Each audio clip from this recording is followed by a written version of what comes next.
Stress primarily comes from not taking action over something that you can have some control over. So if I find that some particular thing is causing me to have stress, that's a warning flag for me. What it means is there's something that I haven't completely identified, perhaps in my conscious mind, that is bothering me, and I haven't yet taken any action on it. I find as soon as I identify it and make the first phone call or send off the first email message or whatever it is that we're going to do to start to address that situation, even if it's not solved, the mere fact that we're addressing it dramatically reduces any stress that might come from it. So stress comes from ignoring things that you shouldn't be ignoring, I think in large part. So stress doesn't come, people get stress wrong all the time, in my opinion. Stress doesn't come from hard work, for example. You can be working incredibly hard and loving it. And likewise, you can be out of work and incredibly stressed over that.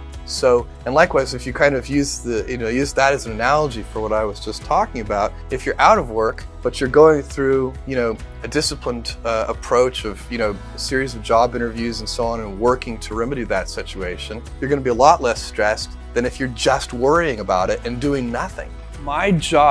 One of my jobs as the leader of Amazon is to encourage people to be bold.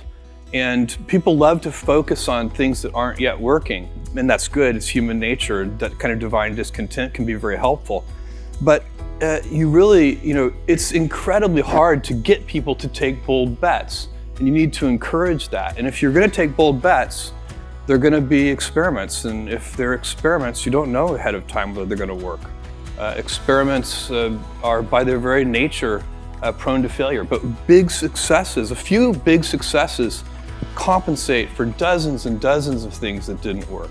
You need to identify your big ideas, and there should only be 2 or 3 of them. And then if a senior leader, the main job of a senior leader is to identify 2 or 3 important ideas and then to enforce great execution against those big ideas. And the good news is that the big ideas are usually incredibly easy to identify. You shouldn't need to think about them very much. You already know what they are. Let me give you an example. For Amazon, the consumer business, the 3 big ideas are low prices, fast delivery, and vast selection. You don't need, it's not the kind, the way you know that they're the big ideas is because they're so obvious. The big ideas should be obvious. And by the way, it's very hard to maintain a firm grasp of the obvious at all times. So little things can distract you from the obvious, but you have to back up and say, these are the 3 big ideas. How do we always deliver things a little faster? How do we always reduce our cost structure so that we can have prices that are a little lower?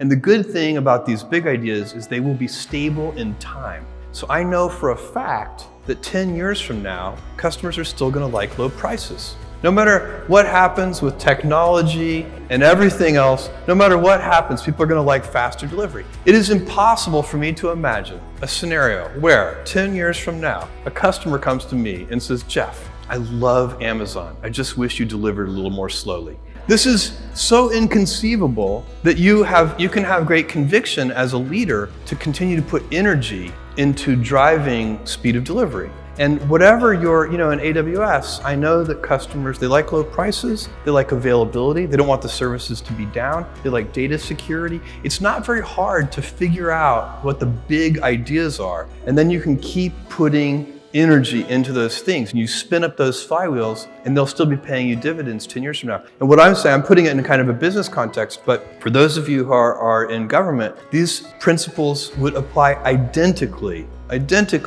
to a government organization. You should figure out what the big ideas are and just spin up flywheels, get those things rolling, make sure that you've picked things that'll still be true 10 years from now, 20 years from now.